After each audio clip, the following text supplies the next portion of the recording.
Vinati, I wanted to understand from you. You belong to a company which was completely male dominated. Never heard of a woman leader in that space. Chemicals as a sector was seen as a boring sector, maybe a polluting sector. But, I want to understand from you, how did you manage to change the stereotypes around women leaders in that area? Well, you are right.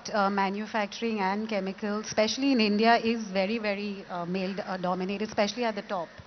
Now, what I found interesting was because we export a lot abroad, if you go abroad, there the chemical companies, you find a lot of women.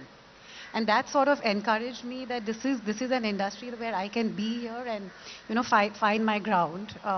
Also, I had an interest in the business. I did my summer internships here. I started working right from college. If you're passionate about the subject, if you have good understanding, frankly, manufacturing is actually a very, very equitable industry. It doesn't really matter who's selling the product. It can be male, female, 25-year-old, 45-year-old. Your product is good, price is good, service is good. That's all that matters. Wonderful. Prabha, let me take the question to you. How has the business landscape really changed over the years around women entrepreneurs and women leaders, especially in the industry that you are in, FMCG? So I think firstly, there's been a rather late realization that most of the decision making in FMCG is women. So most of the products actually are sold to women, the decisions are taken by women, and I think it's reasonably logical to assume that women would have at least as good an understanding of other women as men would. And I think that realization has grown over a period of time. I think the other really good thing that has happened to the industry is that people have done some empirical evidence on what happens when you introduce diversity into a company, what happens to the type of decisions you take, what happens to the outcomes, whether it be top line or bottom line. And they have found that the more diversity you have, and now when we say it, it sounds utterly like, yeah, of course. But I think for the people who did the research and they found this kind of data, it did come as a little bit of a surprise that diversity certainly adds to the quality of decision making. And over the near 25 years now that I've worked, I think this has only grown and developed, and there is now more and more acceptance. And what I think is fantastic about the country now is that we're able to drive this agenda of diversity without a compromise on meritocracy. So you have enough women who have capability, who have caliber, who have the experience, who have the skill set, and enough men, and then you have a balanced slate, and you're able to pick the best and still get to having diversity, which I think is amazing. Wonderful. Ameera, share with us, one of the most important or valuable lessons maybe a mentor in your life has passed on to you, which really helped you in reaching thus far, and something that you'd now like to pass on to your mentees and also to the future generation of women leaders. So I think one of the things is women in India, we're not really conditioned to do is to take risk, right? We are always protected. We are always told to take the safest way home. Don't go here, don't go there, don't do this, don't do that. 1,000 instructions and rules. And it's all to protect us, right? And it's all good intentions. But what lands up happening is, as women in our country, we don't really understand how to navigate risk. We stay far away from it because we always think the safest path is the best one. And I think finally, if you want to be a business leader, male or female, you have to be able to not only take risk, but understand risk, see the consequences, analyze it, and be able to take a decision what's best for you. So, I remember it was 2015, and I was taking the biggest risk of my life, where I took 600 crore personal loan, to increase my stake in my company from 36% to about 65%. And I was buying over the existing private equity partner in my business at the time. And it was in the middle of lots of chaos and noise. So it was the most risky situation. I pledged 100% of my business. I pledged myself. I pledged everything I owned, just to increase my stake. And I used to wake up at 4 in the morning in panic attacks. Right? Because I was like, what am I doing? Like, it's not only if this fails, it's going to be me on the street, my parents on the street, my employees on the street, everything's gone. It's the biggest punt I've ever taken. And I remember I was talking to somebody who I have a lot of respect for, Deepak Parekh, and I was chatting with him. And he gave me some very good advice. And he said to me, he said, Ameera, you do what you want. In fact, you take whatever loan you want, I believe in you. I think you can pull this off. While most other people told me, don't do it, you're a fool. He said, the only thing I want you to do is take 25 crores out of whatever investments you have, or from the business, or from, whichever way you can, and please put it aside in secure liquid funds and FDs and whatever. And I did that because I had a lot of respect for what he told me. And the minute I did that, it actually allowed me to take more risk. Because the funny thing about risk is when you have a little bit of a safety net and a little bit of a security blanket, you can actually leap even further. But when you have no safety net and no security blanket, it pulls you back actually from taking risk. And that was a really interesting and important lesson to learn. Absolutely. Devita, in terms of taking risks, I think you have taken many risks. At the age of 17, when you took the plunge and wanted to revolutionize the TV space, which was largely dominated by foreign players. So you were head on, not just with domestic giants, but also international giants. Tell us how your journey has been. What was the biggest challenge for you? How did you build a support network for your own thoughts and beliefs, both within the organization and outside as well? Answering my life journey in one question is going to be a little bit tough, but I'm going to give it the best shot I can. So essentially, I come from a family business background. I grew up seeing my father as an entrepreneur. He is the founder of Zenith Computers.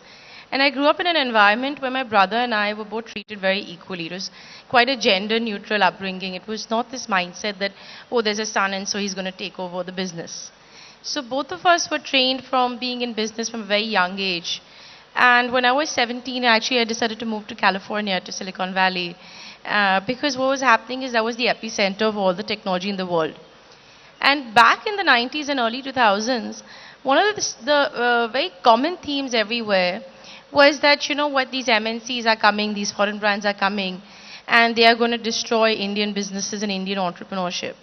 So this was the dialogue that was happening at the business level and also from the consumer level, where people were like, oh, something foreign is better. And I realized that there is a lot of change that I need to bring in, because you cannot have an Indian economy that is dependent only on foreign innovation and foreign brands and us be the sort of back end of the world. So I decided, let me learn from the enemy camp literally and go to the US and see what is it that these foreigners do so magical that they bring into businesses that all of us want to lap up whatever products they bring to us. So I spent my time in California, worked out all those relationships, which then I brought into the company that I started. So actually the company that I started, View Televisions, the vision was to build a high-end electronics brand. Because all the brands, even now, have always been this mass brand. Even the large Indian conglomerates, if you see in their own portfolio, all their companies in the premium luxury space are all franchisees. They are all operating on the mass level. So I said, I work closely with someone who's now the global CEO of Acer to develop our own labs in collaboration with Intel, AMD, MIT Media Lab, etc. and say, let's build our own labs to make high-end products. Because what's happening is, the truth is, that all the innovation that we see today in technology, which is coming from the US, a lot of it mostly has Indian minds and Indian leadership behind it. So what are we not doing here as entrepreneurs to create those kind of companies where someone says, I do not want to move to the US, I want to be able to put in my brain and put in that innovation in an Indian company in India for India. So it took a while for us to establish this concept of a global Indian brand and really convince people that, listen, we're not in the game to be a low-cost player. We want to compete with the likes of Sony, Samsung, LG. And everything, whether it was distribution, whether it was, the product sourcing, manufacturing, we worked only with the top guys each time. And each time with all this constant, competition coming to us in every area where we would go, where someone could easily outspend us or out-manufacture us or take a price hit or, put in whatever traditional formats they may have to block distribution. We constantly kept our eye that, listen, we're Indian owned, but we're high end. So, I think it was Michelle Obama who said that when they go low, you go high. And the mindset was that, listen, forget whatever is happening, let's just keep going more and more high end. And it's an everyday challenge for us in my business. I can't even say this used to happen. It still happens on a daily basis. But the good thing is that today the pride that people have, Indians have in India, is a lot better than before. And so the kind of talent we're attracting, the kind of market acceptability that's there, the kind of resources, innovation, tie-ups available to an Indian entrepreneur is on a global level. And I'm very excited because I'm leaving for Dubai in a few hours where we're launching View Televisions in GCC. And it's, I think, the first time that an Indian premium brand has gone there to compete with the best. So every day is a challenge, but that's the opportunity too. Congratulations on that. Upasana, tell us any personal anecdote that you can share with us of a mentor who may have made a significant impact in your life, in your journey thus far. Well, this question gets asked a lot, and while I follow a lot of people and read avidly, and I absolutely loved Phil Knight's Shoe Dog. But I want to say that a lot of people have inspired me, but I think the one person that has created the largest impact in my life by mentoring me and coaching me and being my largest supporter is actually my father. And incidentally, he passed away last year. And it was only after he passed away that I realized that, I mean, we all know that large part of who we become is based on how your parents raise you. But I did not realize the kind of support that I got from my father as I went through various ups and downs in my last decade of building MobiKwik. I think that it has taken a huge toll on me to figure out how am I going to create that support system, because now I have to manage that stress myself. Just a quick cup of tea with my father would help me resolve so many stressful issues and, live through many of those. 2-3 cycles of internet bust and boom have happened. Competitors raising large amounts of money, competitors having a very bad performance in markets, a $1 trillion giant like Google entering the payments market in India. So there have been a lot of down days, but the conviction to get up and start next day again and get going, I think a lot of that I got from my father, and now I'm trying hard to find a mentor of the same order, in my inner circle of family and friends.